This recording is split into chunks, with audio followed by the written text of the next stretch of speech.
Hello students, welcome to my class, and today I start our science class. So today's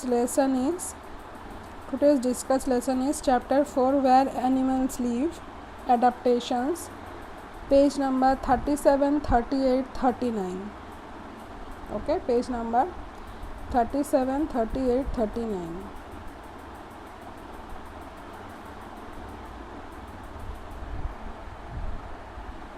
Please write on your diary that today's science lesson is chapter 4, where animals live, adaptations, page number 37, 38, 39.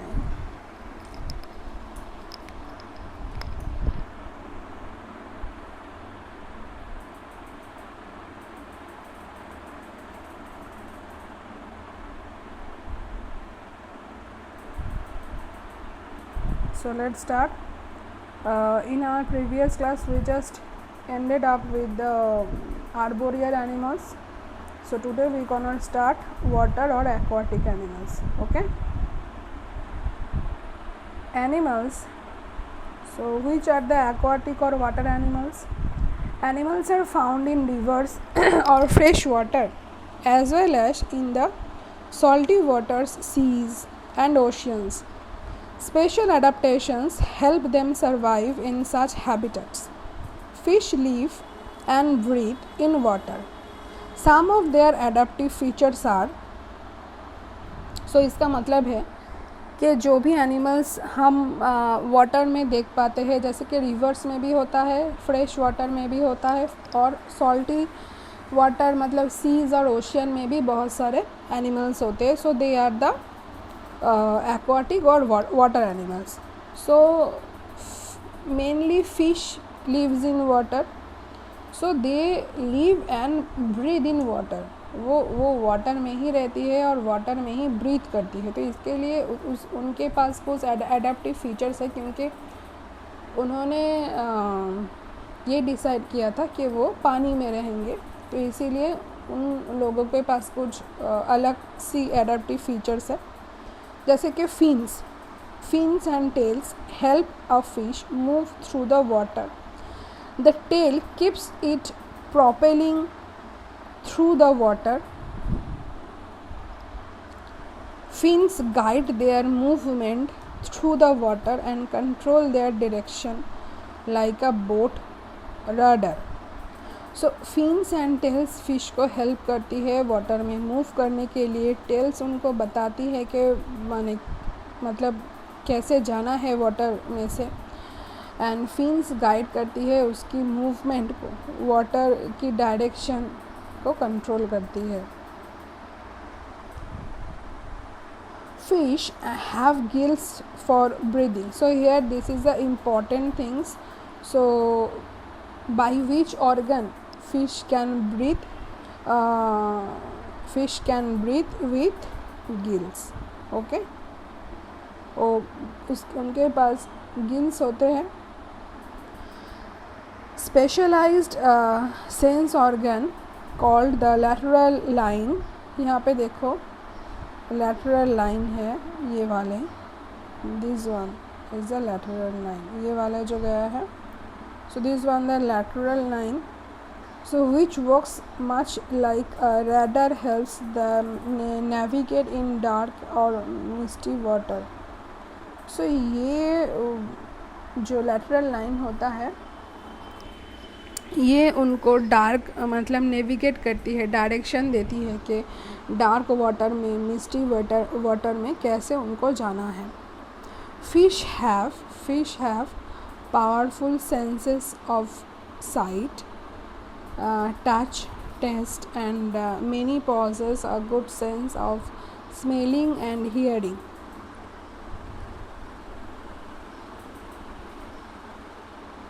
उनके पास powerful senses होते हैं, sight, touch, taste, and many possess a good sense of smell and hearing. The body shape of a fish is well suited to its habitat. For example, a swimming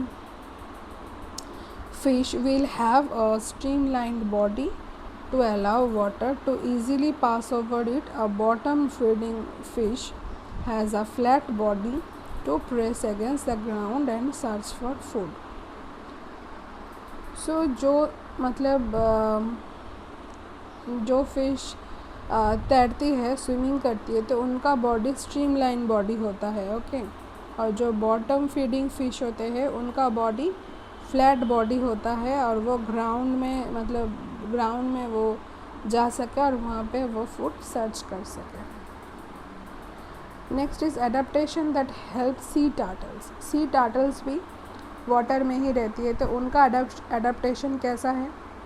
They are strong swimmers.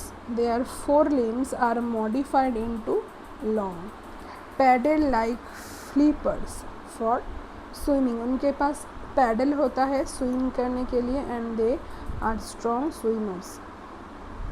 Here are the sea turtles. So sea turtles spend almost all of their time in the water. Their bodies are designed to make movement in the water very easy.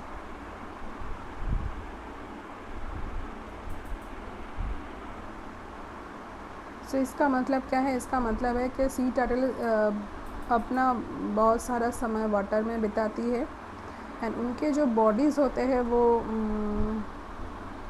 Designed होते हैं water में movement करने के लिए. They can live in sea water with no need for a fresh water source like other marine reptiles and sea birds.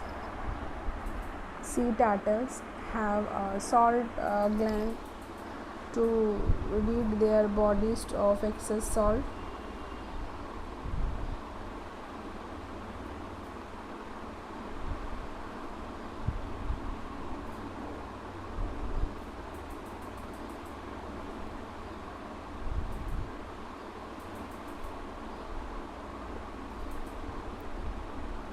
जो सी waters मतलब जो भी रेप्टाइल्स, सी बर्ड्स या फिर सी टर्टल्स जो भी रहते हैं ओशियन में और सी में, तो उनके बॉडीज़ में एक ग्लैंड होता है, सॉल्ट ग्लैंड, जो एक्सेस सॉल्ट निकाल देती है उनके बॉडी से.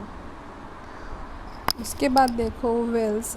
Wales are marine mammals. Okay, whales are mammals but they live in the water. Some of their adaptive features are, उनके पास क्या adaptive features है देखो. Having blubber. Okay, having blubber allows whales to maintain their body heat and survive in extremely cold environments. Some whales can also use their blubber for energy during times when food is scarce. Whales use echolocation to help them navigate the ocean, find food and avoid threats. Echolocation is extremely useful in areas whereas visibility is low and helps whales avoid colliding with other objects. So whale के पास echolocation का मतलब echolocation वो कर सकते हैं, और echolocation के through वो नेविगेट करती है ओशियन में. मतलब ओशियन में कहाँ उनको जाना है, उनका जो डायरेक्शन है, उनके पास तो फिन्स नहीं होता, तो कहाँ उनको जाना है, फूड कहाँ पे उनको मिलेगा. So they find through the echolocation. In order to survive in the ocean, whales have adapted their lungs so that they could breathe easily and hold their breath for extended amounts of time when submerged underwater.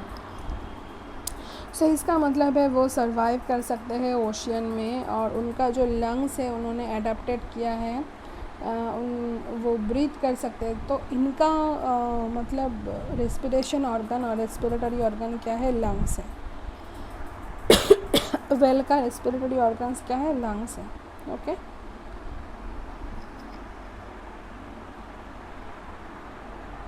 उसके बाद देखो they breathe for extended amounts of time when submerged under water. जब वो under water में जाती है submerge करने के लिए, तो तभी वो एक्सटेंड कर पाती है अपने ब्रीथ को होल्ड करके. whale must come to the surface of water to breathe. तो वो वाटर के ऊपर आ जाती है ब्रीथ करने के लिए.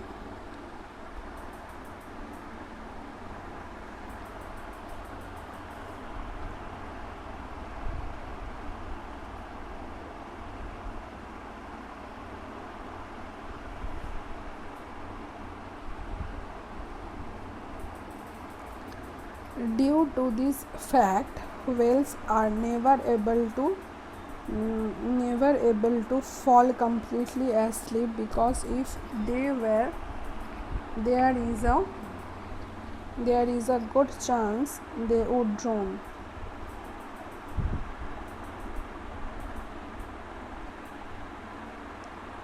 तो सरफेस पे आती है ब्रीथ करने के लिए, तो ये फैक्ट है कि वो कभी कम्प्लीटली सोती नहीं है. अगर वो सो जाए कम्प्लीटली तो वो डूब जाएगा. Some birds live close to ponds and rivers. They have special features that help them waddle and swim in water in search of food. कुछ बर्ड्स ऐसे होते हैं जो पानी के आसपास ही रहते हैं. ओके, पानी के आसपास ही रहते हैं. इसके ducks, geese and swans all have webbed feet. उनके पास जो फीट होता है वो वेव्ड फीट होता है, जैसे कि वो स्विम कर सके बहुत ही अच्छी तरह से. The primary use for webbed feet is for paddling through water. Webbed feet are useful in land too. They help birds to walk on mud without sinking. तो ये जो वेव फीड होते हैं तो ये हेल्प करती है एक तो चलने में, मड में और स्टिकी मड में भी वो चल सकते हैं. और ये हेल्प भी करता है पैडलिंग थ्रू वाटर. सो ये वेव फीड उनके लिए बहुत ही अच्छा है. और किनके पास ये वेव फीड और होते हैं? Ducks, geese, swans, etc. Okay. अच्छा, next is flamingos. Flamingos have long legs. Flamingos have long legs and can wade into much deeper water. They swim at the surface while feeding. Webbed feet allow them to swim. Lakes where they live have extremely high salt concentration. Often the only source of fresh water is boiling. Flamingos are capable of drinking water at the temperatures that approach the boiling point.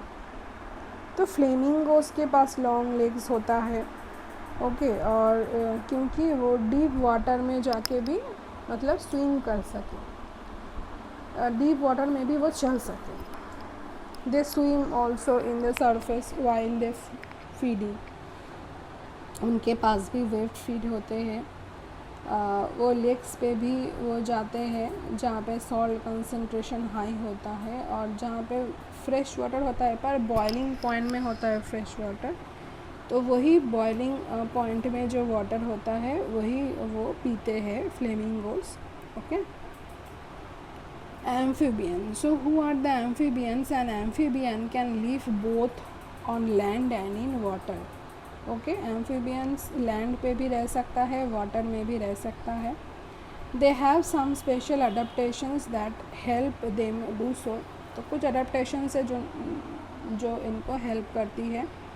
Adaptations that help frogs are: a frog is an amphibian. It lays eggs in water. The eggs hatch into tadpoles which live in water till they grow into adult frogs. Tadpoles have long finned tails to help them swim and breathe through gills. As tadpoles grow into frogs, their bodies change.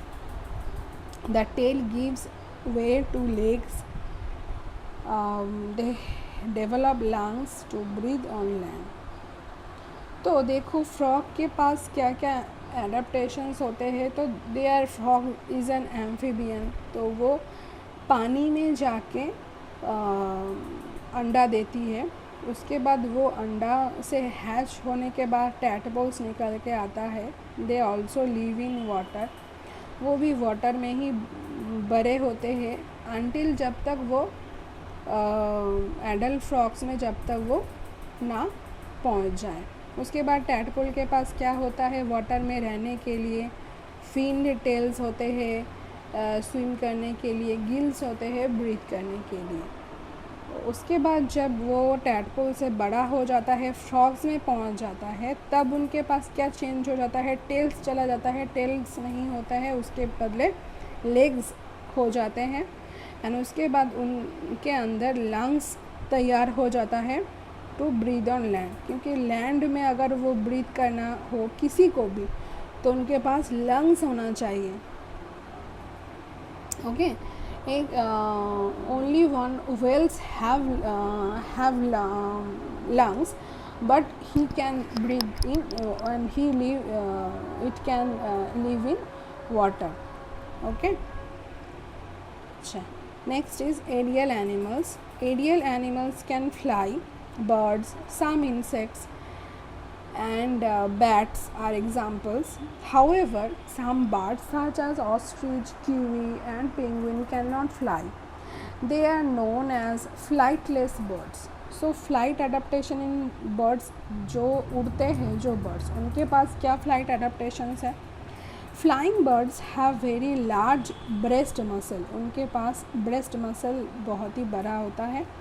A muscle on the chest pulls the wing down as well as up. Birds have specific muscles that help control the feathers during flight. तो उनके जो wings होते हैं उनको उसके जो muscles होते हैं उनको भी help करते हैं कंट्रोल करने के लिए जब भी वो उड़े. Birds have hollow bones. उनके पास bones होते हैं पर वो bones मतलब फील्ड और टाइट नहीं होते, वो हॉलो होते हैं, मतलब भीतर से वो खाली होता है. With air sacs. तो इनके पास एयर सैक्स होते हैं. This adaptation makes the birds skeletal system light weight and easy to get in the water in the air. Sorry. तो इनके जो स्केलेटन होता है इसीलिए लाइट वेट होता है कि ये हवा में उड़ सकें. Birds are the only animals with feathers. Flight feathers are found at the end of the wings and tail. The wing feathers are sturdy and support the bird while it is flying, while the tail feathers prevent the bird from the tilting in the air. तो इनके पास जो feathers सिर्फ birds में ही feathers होते हैं. जो flight feathers होता है वो at the end of wings के एकदम एंड पे होता है, टेल में होता है. और जो विंग फेदर्स होते हैं उनको वो सपोर्ट करते हैं उड़ने के लिए. ओके. सो इतना तक पढ़ो. नेक्स्ट और भी है. आज के लिए इतना ही student. So take care and goodbye and keep learning. Okay.